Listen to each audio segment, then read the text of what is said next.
Did you hear that? That's the sound I'm running to. You'll hear the compressor start, and then that'll click. This freezer will no longer run. The compressor will start a little bit, and then that clicking sound will start. So if you have a similar issue, we're going to go through it today. So of course we want to know the make and model of the unit we're working on. Specifically, I'm working on a Kelvinator brand, but honestly, this is a pretty common issue across all brands of freezers and even fridges. So the diagnostic process will be the same, but specifically I got this Kelvinator upright freezer. So that's the make, Kelvinator. And then some models you might have to look on the sides of the freezer, sometimes the back. On this model, if we open up the door and look right there, that gives us, you can see our model number right there, the KFU09M2AW1. So that will help us when we need to order parts to know exactly a specific piece we'll need. So let's go through what the potential issues there are that could be leading to this. It could be the compressor for the whole freezer, which if that's the case, they're honestly very expensive. Sometimes it kind of totals your freezer or fridge unit out because it can be pretty expensive. But of course, it's always up to you if you decide to do that repair. It could be the starter relay or it could be the capacitor. So I'll walk you through how to kind of check all those to get an idea of what the potential problem might be. So next you'll want to locate where the compressor is. And I say that just because that's the easiest way to find the starter relay and all that stuff. And honestly, they're all pretty much similarly located. They're usually in the back. Sometimes there's like a little access panel that you'll need to take some screws off, or maybe it'll pop off. In this one, I guess it didn't even include one. So I'm here on the back side of my freezer, and you're just looking for something like this little dome. This is the compressor right here, and usually off to the side. So as you can see kind of right here, I'll move you a bit. This here is the starter relay, and then that's the capacitor. So again, locate your compressor, and then so that's one of the things that we're going to test. And then look off usually to the left or maybe even the right. It should be pretty easy to find, but you should see some wires going into the relay. It might have a little like cover box over it, like a black box. So you might need to take that off. Usually there's maybe a screw or two that you need to take off or it just pops off. This model, unfortunately, I guess doesn't have anything, so you can easily see it here. And again, don't get too worked up if you don't see something that looks exactly like this. This is called a combination relay, so it's a little bit newer. Some of the really older model freezers and fridges will have actually two separate kind of pieces, and that's why this gets its name. It's a combination relay where it has the two integrated. And then this little black thing here, that's the capacitor. Newer fridges will kind of look like this. They might be a little bit different. Older ones will actually have multiple parts that need to come off, but basically you're looking for basically wiring and some electronics. So again, we're going to test these three things to see what is causing this freezer to not start. And obviously it could be the power wire, so that's an easy one to check. Make sure there's no gnaws or any loose sheathing or anything like that. Next, very rarely, but possible, is the compressor could be bad. So of course we'll want to check that, but honestly most of the time it's usually one of these two things that's the culprit. It's either the capacitor or the starter relay, and of course we'll diagnose those together. So with the fridge off and of course unplugged, we're going to start working around these wires. And of course if you don't feel comfortable, this job isn't for you, but as long as you're safe and smart, you can do this. Take some pictures too of the wiring, because obviously you want to make sure you put the wiring back on the right terminals. So here we have the white wire on top and then the blue wire on the bottom. So I'm just going to pull these off. They should just slide right off. Perfect. And now we can, if we wanted to just check the capacitor, we could just pull that off in this type. So if you this just slides out. You can see here it has two little prongs that plug into the starter relay, and then there's a little hole here that slides onto this hook here. So we can test this. Unfortunately, a lot of basic multimeters don't have a test for capacitance, and that's a pretty surefire way to test if a capacitor is bad. Honestly, you can kind of visually tell if these are bad. You can see if there's like bulging to see if it's bad, but capacitors, maybe number 2 on the list. I would say the starter relay is the most common. So now to remove the starter relay, all you have to do is pull it. And you can see here, there's 3 little prongs here that plug into the compressor. And then here are the 2 prongs that I talked about where the capacitor kind of slides into. So you can see, get those 2 in there. And then just line it all up. And that's how it all works. All right, so here we are on the side of the compressor. This is where the relay was plugged in and then the capacitor. So since I'm already here, and I'm pretty confident that it's not going to be the issue here, but I'm going to check it anyway. And I suggest you do too, just so you know. I'm going to see if the compressor is bad. Obviously, beyond just visual inspection, we want to check the electronics here. So you'll see 3 prongs here, and you want to set your multimeter to continuity. So that's the 3 or 4 little lines next to it that look like a wave, a sound wave. And all we want to do is test these prongs one to another, and obviously test your leads first, make sure they work. Okay, they work. And then we're just going to test all of these combinations here.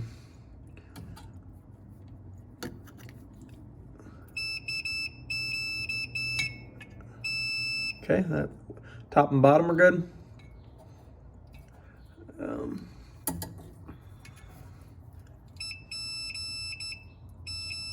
Okay, side and side are good. Now we gotta check these 2.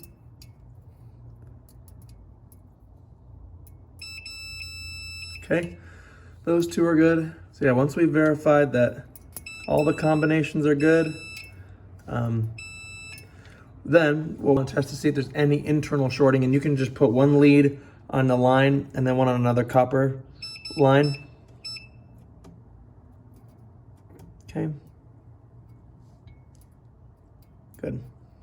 So again, I just have 1 prong on one of the copper lines going to the compressor, and then I'm just checking all these leads here just to make sure that there's no internal shorting of the compressor. Perfect. So not a comprehensive test, but that's a pretty good indication if there's anything wrong with the compressor. So it looks like everything's as it should be. Now we'll move on to the relay and the capacitor to check those. You know, I gotta give credit where credit is due, and I know this is not too important, but I thought it's really cool to mention. As you can see, this compressor gives you all the part numbers. So we have the compressor part number, the overload, and the relay. It also gives you information about the compressor, such as the amount of voltage it takes, the locked rotary amperage, the hertz, all that kind of good stuff. And even here, it shows you what all the little terminals are and how the wiring is all configured. So I think that's pretty darn cool. Usually you're scrambling to find the part number and whatnot, but I'll give you a tip on also how to find the part numbers in case you can't find it by your freezer. Amazon's usually the easiest place, but if you have an older style fridge, sometimes you get the short end of the stick. But I'll give you a little tip how to figure that out. So unfortunately, my multimeter doesn't have the ability to test capacitance. I'll show you what that symbol looks like. So if your multimeter has it, you could do that.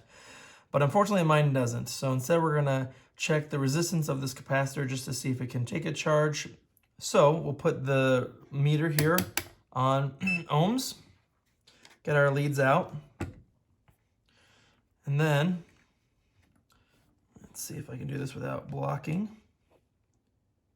This should increase.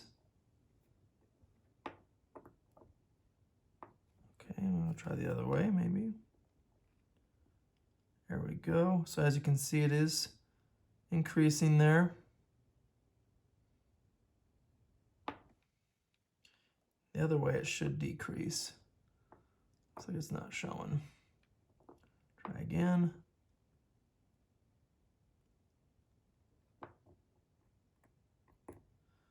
All right, so this capacitor could be good. It looks like that number was increasing, but then couldn't get a reading. So the capacitor could be bad. That is very much so possible.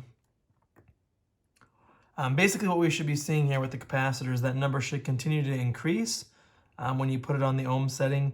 Again, capacitance would be a nicer way just to get a better idea of the state of the capacitor, but this is a quick and dirty way just to test the capacitor. So this is possible. I haven't ruled out the capacitor is bad, but again, the biggest telltale sign that it's likely the relay is that clicking sound. Now, it could be, the capacitor working in concert with the relay is causing the issue. It's not supplying enough power and all that sort of thing. Yeah. So that's how you check the capacitor. If you can see here, it gives the microfarad rating. You can see it's 15 microfarads plus or minus 5%. So if you wanted, you could test it if your capacitor or your multimeter has capacitance, so you could test that to see if it is actually holding up to that. Also, you want to check around here for any physical signs of bulging, any leaking, damage, things like that. I mean, this capacitor looks fine. This looks a little bent, so I mean, that could be part of the problem, is maybe, you know, this bent and therefore is not giving a good connection. So haven't ruled that one out, but that looks to be somewhat okay. So the relay here, and again, this is a combination relay because it has both an overload and the start relay in one. So again, like I mentioned in the video, some models you might have two separate parts where it would be the overload as one and then the relay as another. But this kind, which again is more common in newer style fridges and freezers, is a combination relay. So what does the overload do? Well, the overload protects the compressor by allowing electricity to the compressor if the compressor is hard or unable to start. So that's an essential feature for the relay to kind of have that protective aspect to it, that overload. And fortunately and unfortunately, the overload within these combination relays is unique to the compressor, which is why it's so important to make sure you get the right parts. Unfortunately, on the newer style relay, or excuse me, the combination relays, especially ones kind of within the last 10 years or so, those ones have actually integrated circuit boards, so you unfortunately can't test the prongs. You'd actually have to kind of do an inspection of the circuit board to see if it's wrong. But for these older style ones that don't have a circuit board, you actually can test the prongs to see if it's bad. Now, you might have heard in some other videos the rattle test that people talk about. Now, it does work to some extent. However, it depends all upon the type of the relay that you're working with. Again, there's the older style where they're separated, the relay and then the overload. There's these kind of newer-ish combination style, and then there's the newest type of combination style. And all combination style, like this one, will have a slight tick to them because of the overload within them. So as you can hear, like if you shake yours, you might hear a small little rattle. What we're looking for, and you can kind of get a sense of, is we're looking for a very loose rattle on the combination styles. They will have a noticeably louder and looser, I guess, ticking sound and clicking sound when you shake it. Now, obviously, this might not come through well on the camera and through the microphone, but there's a pretty decent click in there. If you watch other videos, you might see people that shake good ones versus bad ones, and there's a slight little click. But this one, I mean, you can hear it's pretty loud, to be honest with you. So that one I wouldn't say is a guaranteed, especially if you hadn't a lot of experience with it. You might not know if it's a loud or a quiet click, if you will, if it's a normal click or a bad click. That's where our multimeter is going to come in handy, because we're going to want to check a few things on here. So the next thing we want to do is assess the continuity, or basically we want to check the overload, because that could have been fried. Maybe it's not doing its job in terms of allowing that electricity to flow. So that could be part of the problem. So what we'll want to do is get our multimeter on, and then we'll want to go to the lowest resistance rating setting. And then on the back of our relay, so this is where it plugs into the compressor, we want to plug one lead in here, and then another lead here on the other side, and see if we get anything. So as you can see, the multimeter has not changed. The OL stands for an open line. Therefore, there's nothing kind of going on here. All right. So with that said, I mean, that doesn't bode well for our for the starter here, for the starter relay. And again, so far we have a pretty obnoxious tick. We have no continuity here between the two, and honestly, if I even put it on, give it a little noise and test it, you can see, well, you might not be able to see, it still states that there's an open line here.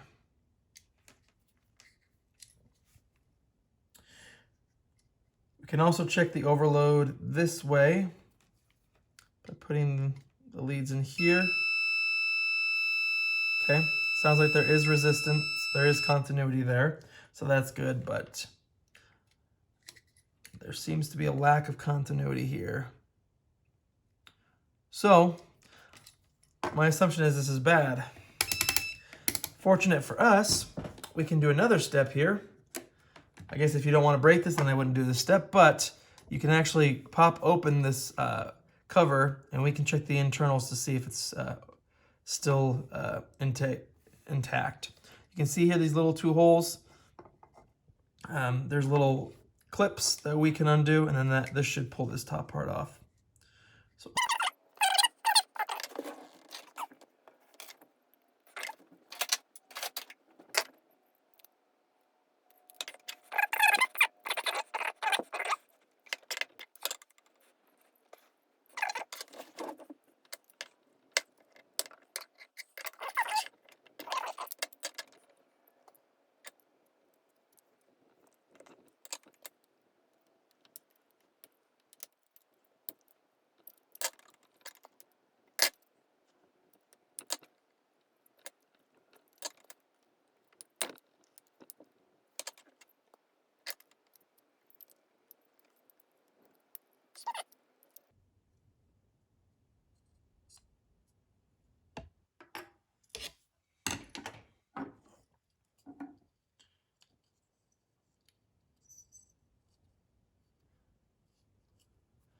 all right, so here's the inside.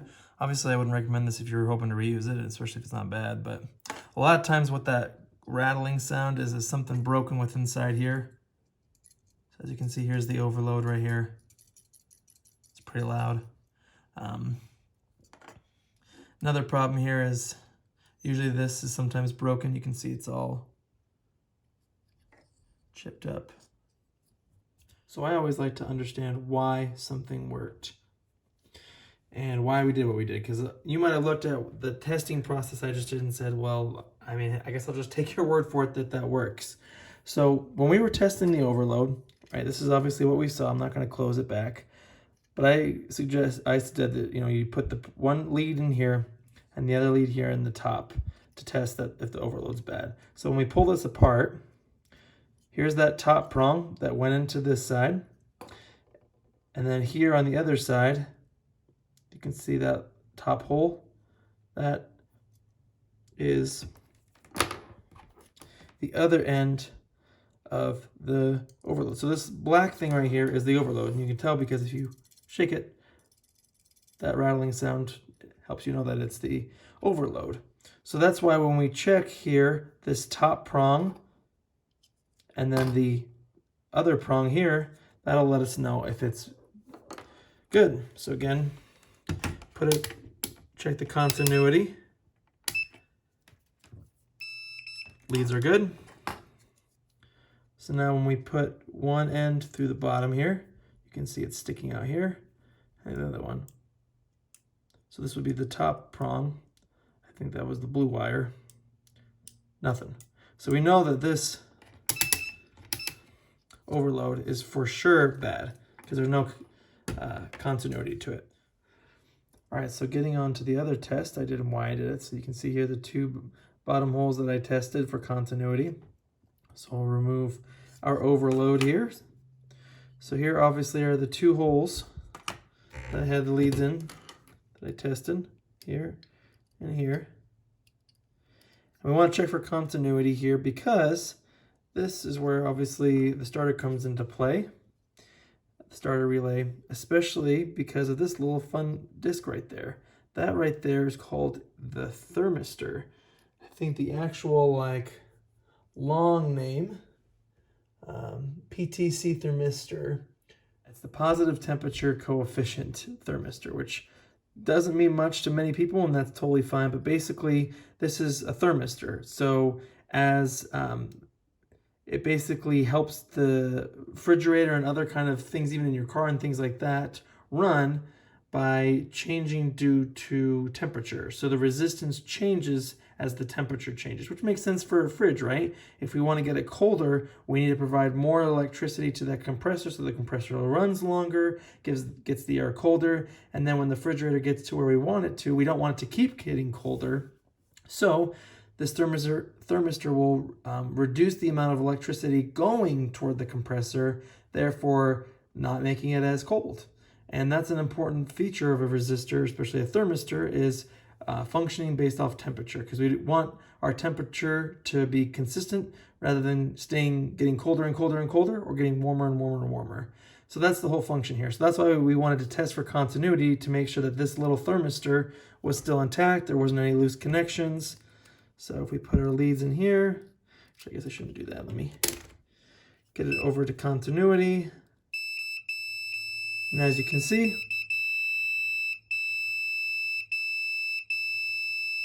good.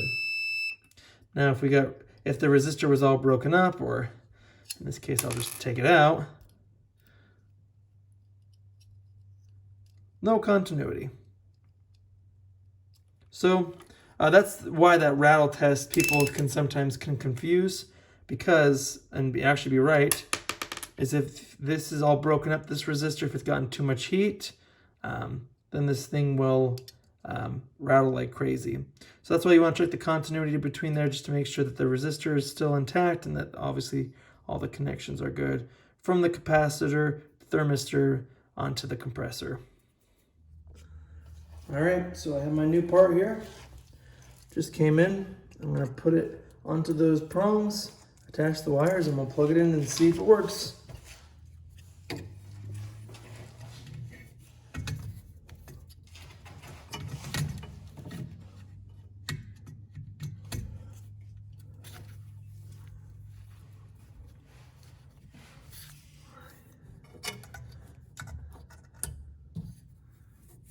Then goes white on top.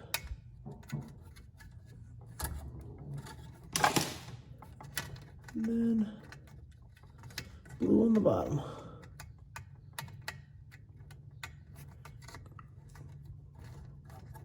Give it a little tug, make sure they don't come off too easily. Make sure everything's pushed in, and let's plug it in and try it out.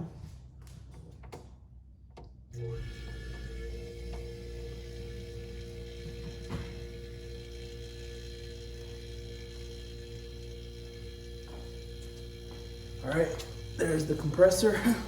Let's leave it running for a bit to see if it goes without issue.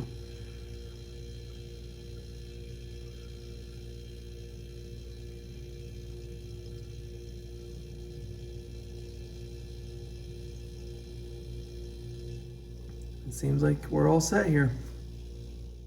So if you learned anything or the video was helpful, I appreciate a like, and if you haven't subscribed already, I invite you to do so. If you have any thoughts or any advice, please feel free to put that below in the comments section. Thanks for watching. Another last tip I'd give you is just to let this kind of sit for a bit to make sure it runs. So I wouldn't put your food back in there just yet. Maybe let this run for a couple hours, maybe a couple days if you have the ability to, just to make sure there's no issues so you don't, lose any good food. So thanks again for watching, and I'll catch you in the next video. So I have to be honest with you. Remember how I made this whole big stink about how cool it was that the compressor had all the part numbers for everything you needed, and I told you about how I would show you how to find the right part number? Well, I'm a hypocrite because I didn't do that, and I ended up getting the wrong part for my fridge or freezer. And you obviously saw that it worked in the part of the video, but actually, as I let it run for a couple more hours, it actually started clicking again. And that's because, like I said, I bought the wrong part for this freezer. I actually picked this up from a friend who no longer was using it, and just saw that this was the part in there, did my testing, and thought that this was the right part, and just went on Amazon and went off this number when I should have gone was actually on the compressor. So shame on me, because I am now out the $20 that I spent on this part that wasn't even designated for that fridge, and now we're kind of back to square one. So definitely make sure that you have the right part for your fridge before you buy it, and learn from my mistake, because now I actually ended up calling some appliance companies near me to see if they, or part companies, to see if they still sell this part number actually designated for my freezer, and they told me that they actually no company sells them anymore. And I actually saw that there was one on eBay for about $120, and I said that this wasn't worth it enough for me especially if this ever happens again. So definitely do the research beforehand and don't do what I did. So another tip that you can use if you can't, maybe if you don't have the manual or you don't want to trust maybe the part that's already on there, you can just Google the make and model of the fridge and then have the keyword manual in there. Hopefully that will bring up a PDF of that. If not, you can actually go to repairclinic.com, enter your model number, and then actually search for the part number there. I don't ever recommend buying it from Repair Clinic because it's so expensive, but you can copy and paste that part number and Google it, put it on eBay, put it in Amazon, and see if you can find it.